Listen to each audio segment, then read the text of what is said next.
Welcome to AskReddit Stories, where I bring you the most amazing stories from all of Reddit. Today's question is, hotel workers, what is your craziest story?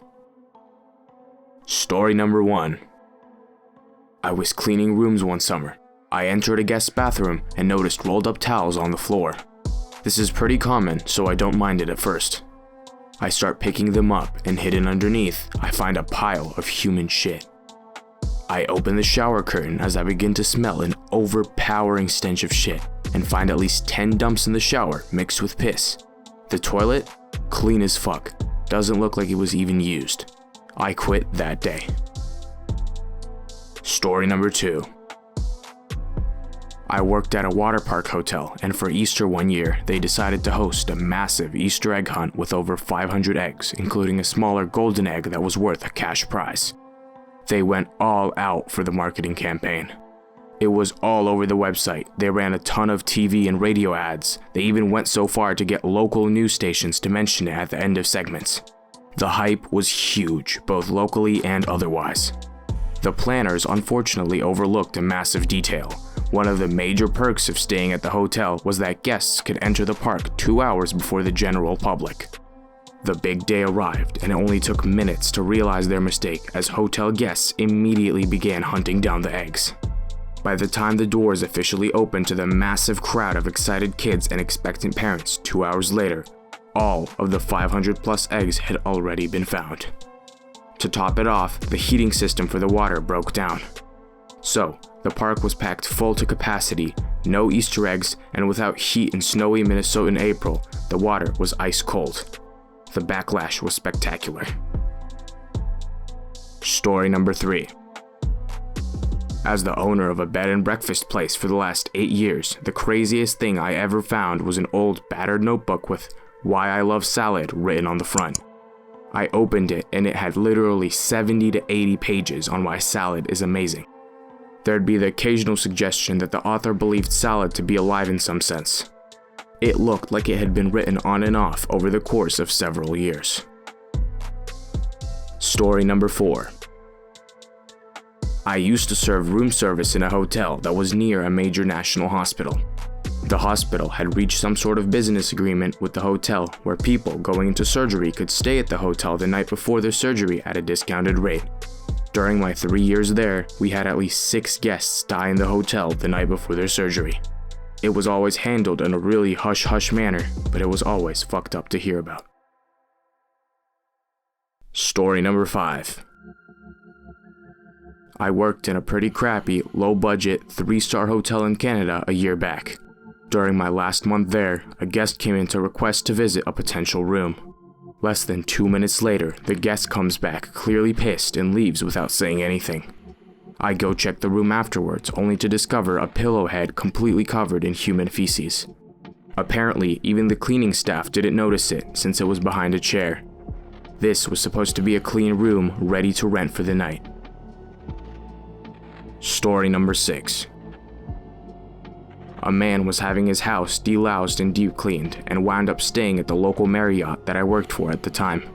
He was there for something like 30 days or so, drunk off his ass and high on something the entire time. He never once let housekeeping in. After his departure, the cleaning staff were finally able to enter the room. They were horrified not only by the stench of the place, but also by the utter wreck he left behind. Basically every single piece of furniture was severely damaged. The floors stained and greasy, the bedsheets too far gone for further use, and rotten food everywhere. It took a whole week to get the room back in rotation. No wonder it took an entire month to get his house cleaned up. Story number 7. The hotel I worked at hosted a family retreat/kids' birthday party. The adults were getting shit-faced while the kids were in the presidential suite raising hell. They had decided to have a fully stocked ice cream bar and allowed the kids to do whatever they wanted with it with no supervision. At the end of the party, the presidential suite was an absolute mess. M&Ms crushed into the carpet, chocolate footprints on the walls, fruit punch spilled on the bed, and whipped cream everywhere. In total, we had to charge them about $7,000 in damages, which they took to court because they thought, and I quote, The cleanup would be included, that's why we did it at a hotel. Story number 8. I used to work in housekeeping for a large hotel chain. I was tucking in a sheet under the bed when I felt a prick on the end of my finger. Turns out there were 2 uncovered needles under the mattress. I got rushed to the hospital. Hepatitis shots and a tetanus shot, 2 different HIV prevention medications for a month, and monthly blood tests for about a year. I'm fine now, but I was already afraid of needles, so needless to say, I was freaked out for weeks afterward. I've always wondered if there was anything else I should have done. The doctors assured me that they were way more precautious than necessary, but it still worries me. Story number 9. I used to work for a big hotel chain in California in a very touristy area.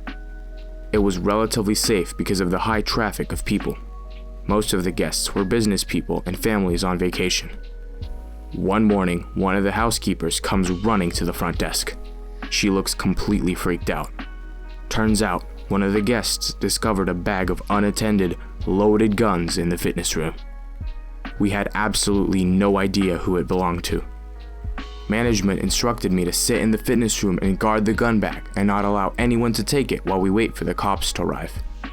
They didn't even let me lock the fitness room in case the owner decided to come back and retrieve their guns. Needless to say, I quit the next day. Story number 10. I worked at a large hotel for about a year. It was usually a pretty good job.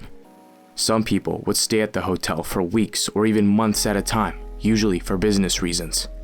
But there was this one old lady that had been staying at the hotel since even before I started working there. She just stayed in her room all day, occasionally leaving to go get food, and she acted completely normal, except she'd never let housekeeping into her room. About January of this year, she started acting weird. She started yelling at people walking by her room, calling down to the front desk, and being angry about things that had never happened. It was as if she was hallucinating. This goes on for about a week, and then she just goes off the deep end. She starts standing outside of her room, yelling at people that entered her sight, no matter how far away they were. Eventually, after about 2 weeks, we forcibly ejected her after her credit card declined. She threw a fit and had to be removed from the premises by her son. After literally half a year, housekeeping was finally able to enter the room. And let me tell you, going into that room was like entering hell. There were stains all over the carpet, blood and feces spread across the walls in the bathroom, blood on the mattresses, empty cans everywhere. It was horrible. We found out later that she had gone crazy because she had been denied her pills for her mental illness. Thank you for watching. If you enjoyed the video, please leave a like, and if you want to see more, consider subscribing. Also, check out the music used in this video in the pinned comment or in the description. See you next time.